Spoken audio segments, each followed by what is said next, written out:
playing them because it's part of that MTE? Yeah, I mean, it was set. I mean, it was set.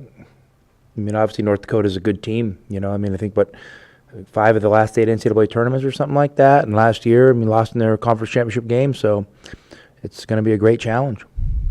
They seem. I mean, have you looked at them much already this first 2 games or no? Well, for sure.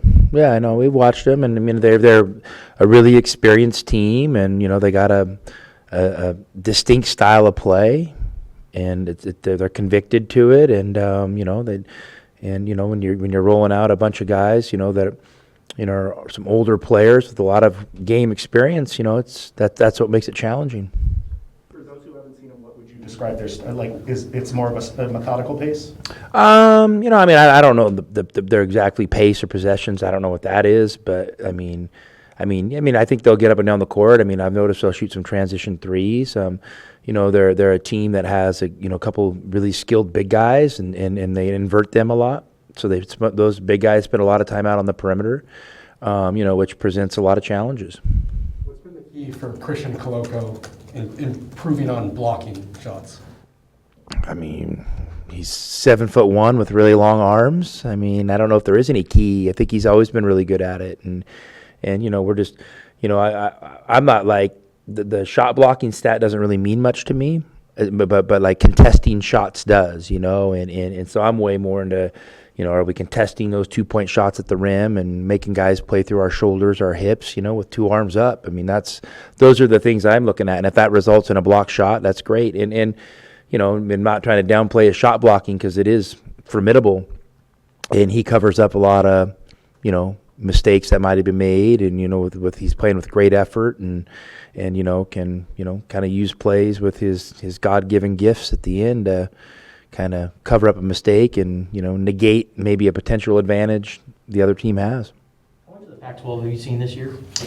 I've seen a few things here and there, but once you get in the mode of coaching, you're focused more on your team, and especially and I would be like this always, but I mean it's our first year, so we're there's a lot of learning going on, and for the coaching staff and the players. But yeah, I mean I've watched a little bit here and there when the game's on TV. I mean I love college basketball. I'll flip it on for sure, but you're spending most of your time on yourself and your next opponent. Do you remember Koloko when he was a high school player? Do I remember Koloko when he was a high school player? I remember hearing of him, and I think I remember seeing him like at one AAU tournament. But that would have been it. He was never anybody that I actively recruited. Can you give an example of Koloko blocking as a way of negating a mistake that might have been made? I mean, there was a couple, I think he's had a couple where he's, whether he's been in a ball screen coverage and, maybe, a defender from underneath didn't help out and he's kind of recovered on his own from guarding the ball screen to blocking a shot, and things like that. I mean, I don't have like all the specific times that those have happened, but it's been a number of times and where he's playing with great effort. I mean, that's the most encouraging thing. I mean, the shot blocks are the result of great effort and intelligence. So, Tom, this is for our pregame show. Can you talk about any special challenges that the North Dakota State might throw your way? Well, I mean, you're facing a team that has a winning culture, and when you've been to 5 of the last 8 NCAA tournaments, and last year lost in their conference championship, you're coming from a 1-bid league, so that means basically every year they've outperformed everybody in their league, which is with a fair amount of consistency. So that's really impressive. So I think that's the first thing is you're dealing with a team that's going to come in with a plan. And when you have teams that can invert their offense a lot, and you're playing their big guys out who are driving and shooting threes, and number 34 can play inside as well. So it just presents a lot of challenges in those things, and we'll have to maybe dig deeper into some of our coverages and figure out how we want to basically negate those advantages they're trying to create. Last year they were number 1 in defensive rebounding percentage, I think. So, I mean, do they always send all 5 guys to the boards, or any other tricks behind that? Do you see anything? Well, I don't know many teams that aren't sending 5 guys to the defensive glass. So, I mean, offensive glass, maybe that's a different decision. But I mean, it just shows that they do a really good job of probably keeping, their bodies between the guys they're guarding in the basket. And when the shots go up, they're able to, get a body on their guys and always have inside position. That's probably the biggest thing that shows, to me. And they do a lot of switching on defense, which would, kind of plays into that as well. You're not getting a lot of advantages and creating a bunch of rotations on offense because they're switching things. Do you have less free time now than you did as an assistant coach? That's a great question. Honestly, I learned from a great coach, and and he's great in a lot of ways. And one of the ways he was great is how he managed his own time. And yeah, you're busy, but you know what? You're never too busy. And I've got a passion. I don't have a job, so like the work doesn't bother me at all. That comes with it. But I still have, I still leave blocks of time every morning for me to kind of hang out, do my stuff from home, whether it's workout or hang out with my wife or, or watch film and get ready for practice. I mean, all those things in the morning. So, I don't like to be down to the office too early because I think it creates really long days. And we have this semester, we're kind of in a later practice slot. So, if you're not practicing until 3:30 and you're at the office at 8 in the morning, then you're not off the court till 6. I mean, those are long days. And then you have a few things you want to do that night, So I would say it's pretty consistent. But, I mean, the one thing I would say, and I did some of this at Gonzaga, but, like, when you're an assistant coach, you have a specific scout. Let's say every 3 games, right? You're scouting. And so you really roll your sleeves up and you dig into that team. And, then maybe you have a couple games where you're taking a little bit of a breath or, you're focusing on your own team a little bit or recruiting, Now I just noticed as a head coach, I still like to be involved in the scouting a little bit. So I'm watching every team, where before I would have not if North Dakota State wasn't my scout, I would have trusted one of my counterparts, the other assistant, one of my colleagues to do it. And then I would have been focusing on something else. And so that's probably the biggest thing I've noticed once we get into the rhythm of the games is, I'm more involved in every one of them, the scouting and the decision making on what we're going to do. Will you ever be able to drive up and watch your son play? I hope so. I've already went up a couple times and yeah, and he actually was cool. He just, he came down Saturday, they practiced earlier and we had off. So he came down Saturday and stayed the night. So got to hang out with us a little bit. Has your team made the, amount of progress you would hope to have made just early on so far? I mean, did they get to where I like where we're at. I love where we're going, but I also know that there's going to be some bumps in the road, and you need those bumps in the road. I mean, that's part of this process, and it's the old deal. You're not going to just ascend and get better on a normal smooth curve. I mean, there's going to be ups and downs, and those are what you learn from, and you get your battle scars and you get battle tested, and those are great teaching tools. So I'm actually looking forward to some of the bumps in the road because it's probably not going to be fun in the moment, but it's going to be important for the growth. Are you willing to say what you liked most about what you've seen so far and kind of where you feel you need to The thing that I like most is this team's establishing a great spirit. With the effort they're playing, the way they're playing for each other. I mean, to me, that's the most, impressive thing because that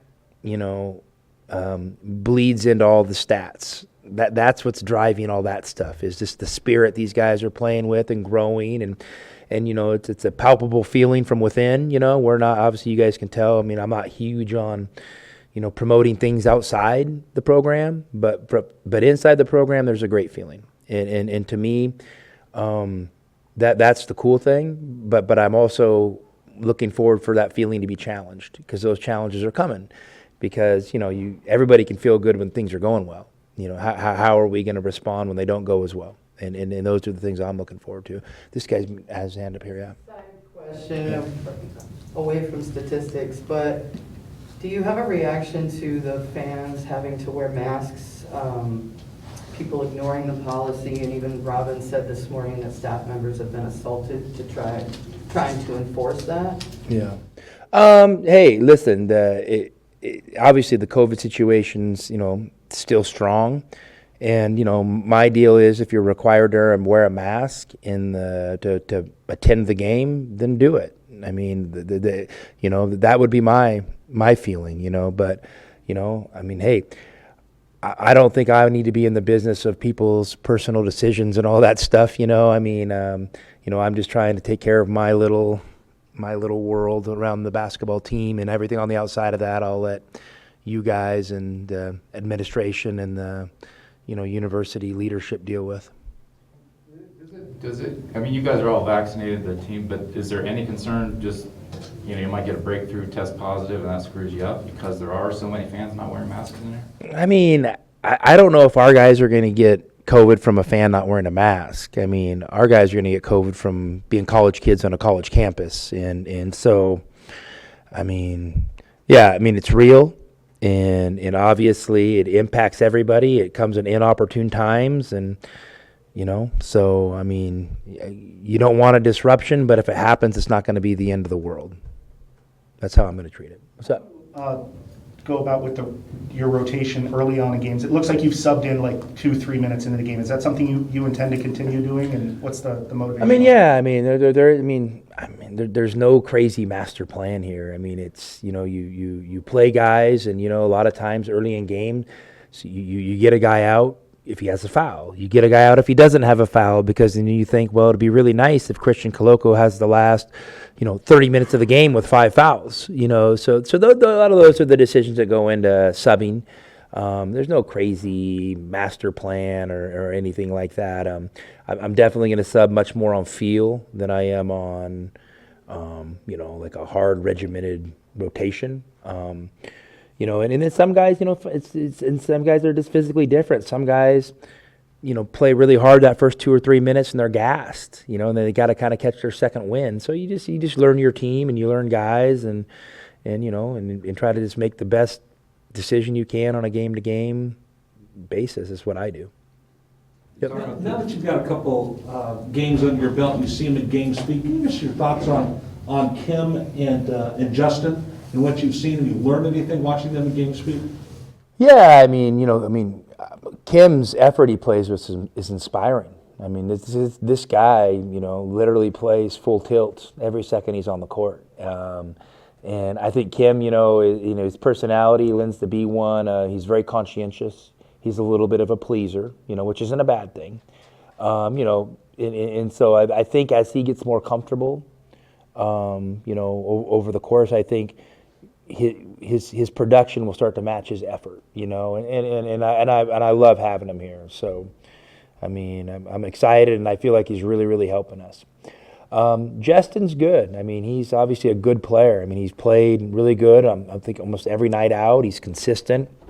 And he's probably handling the ball more than he ever has, and he's growing in that role. And he's also handling it with some responsibility. Like, he's not trying to do too much all the time. And so no, I love having both those guys, and I love the effort they're playing with, and I think that'll continue to grow. And I'm really comfortable with both of them. You were talking earlier about some of the games you're watching. Did you watch Gonzaga, Texas? I did. And was that weird, fun? What was it This is like? the first Gonzaga basketball game I've watched on live TV in my life, because I'd never watched Gonzaga before I went there. They weren't on TV very much. So it was great. It was great to see those guys. It's a special place. They played another highly ranked, really good team, and had their way with them. And I've seen that happen a lot at the Kennel. So it looks like they're off to having another great season. Did you, just because you hadn't seen one live, I mean, was there anything about that jumped out at you that you don't notice? Or I don't know whether it's fans or something on the court or anything about it that you don't when you're... I mean, not really. I mean, now, listen, when I say I haven't watched one live, I've watched probably every single Gonzaga game multiple times on film, so I prefer the TV film than to the, whatever, the one up in the crow's nest, so I've seen what the games look like on TV. I just never would watch one live, so. Have you noticed yet that you recognize the public? I mean, a little bit, but I mean, I'm not really paying any attention to it, I mean, I say hi to people if they say hi to me, and if they don't say hi to me, I just go about my business. And so, I mean, that's, hey, I mean, it's one of those things, when you have a job like this, you're at a really special place, you're going to get some attention. It comes with the territory. You can't have it both ways. You can't have it where, you want everybody to respect your privacy, but then you don't want them interested in your product. So I understand it comes with the territory, and I mean, I can't think of any bad instances where somebody's recognized me yet. So, yeah. Surprised you with all that Dalen's leading the team in assists so far, 2 games, or did you kind of see that? I mean, Dalen, he's got a good feel for the game, and I think he's really done a good job, tightening up some of his techniques and his footwork and things of that are helping him, be able to make easier decisions. And I mean, he's somebody I'm comfortable with the ball in his hands, as long as he, I always tell him, just take a breath. Don't feel like you got to hit a home run, and just let all these simple plays accumulate. And then when simple plays accumulate, it's really interesting to see how assist numbers go up and turnovers drop.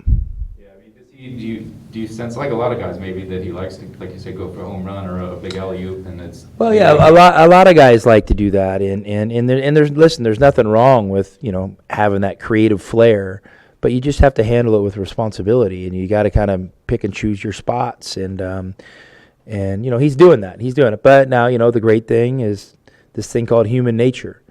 A guy starts having success, and, most guys don't just settle in and say, oh, this is great, I'm going to keep doing that. They always try to do a little bit more. So it's a constant, balancing act between, making the simple play and being creative, and it never seems to go away. I never get to ask you about Dylan Anderson signing last week. What's your thoughts on him, and how does he kind of fit into your plan? Great. I mean, I think he's going to be a great player. He's a great kid from a great family. He's skilled big, and he's going to have potential to be a good shooter, but I'm more excited to see what he can do around the basket. I think he's got a lot of potential there to be a really, really good, versatile post player, who's going to be able to, have his way around the hoop eventually. I think defensively, he's really grown, where I think, he's going to be able to be a guy that, really protect the rim. And then also at the same point, I think, he's really working on some of his movements, so I think he'll be able to get out on the perimeter and guard on the perimeter as well. And, if you have a big that can guard on the perimeter, protect the rim, throw in a 3 here and there, and dominate in the paint, that's a heck of a combination, and that's what I see in Dylan.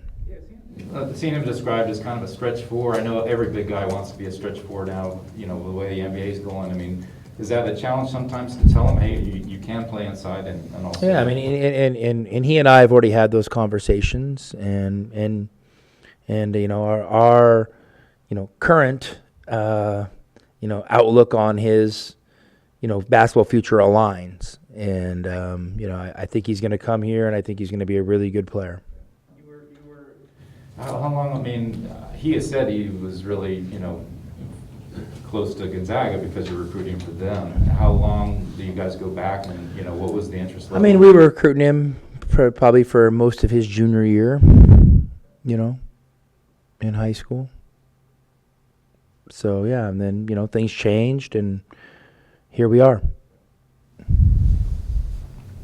One of the questions we were asking about the shirts, and I was just looking at the big picture here, because I've noticed you guys are going casual, but your 3 opponents so far have not. So I didn't know, has there been any discussion with Pac-12 coaches or NAABC or anything like, hey, we should all hit this standard, or is it all kind of? I mean, there's been discussions, but I mean, I don't know why there has to be a common standard. I mean, if you want to dress up, dress up. I got no problem with it.